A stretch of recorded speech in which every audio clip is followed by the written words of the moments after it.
Знаете ли защо все повече хора носят гривни от този чудесен камък розов кварц?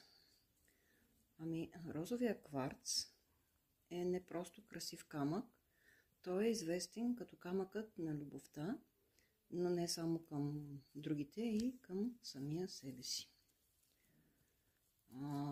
Розовия кварц се носи, защото той привлича положителната енергия, помага при емоционален стрес и насърчава вътрешния мир и хармония. Камъкът е просто чудесен. Вижте колко е красиво, нежно.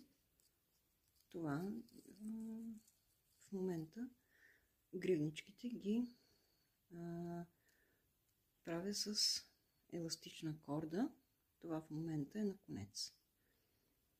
Не просто образец. Не образец, а просто така. Да ви покажа камъчетата. Колко са нежни и хубави. Просто са уникални. Много е нежно, много красиво. Ето вижте.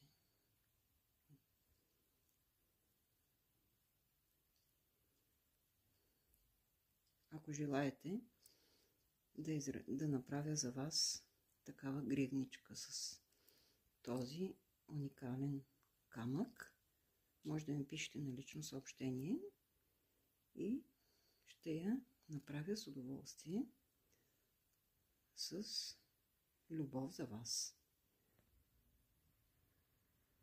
Ето и тази кутийка. Вижте колко е нежна, прекрасна, много хубава, много красива. Ето я, нежничка, хубава, много.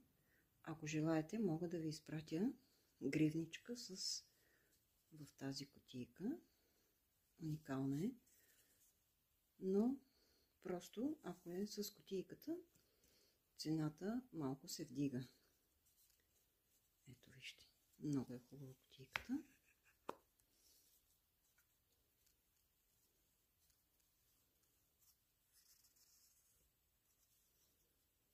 Така, ето. Ето я.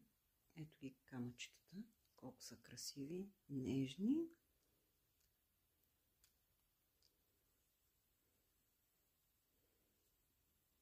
Който желае, пишете ми на лично съобщение.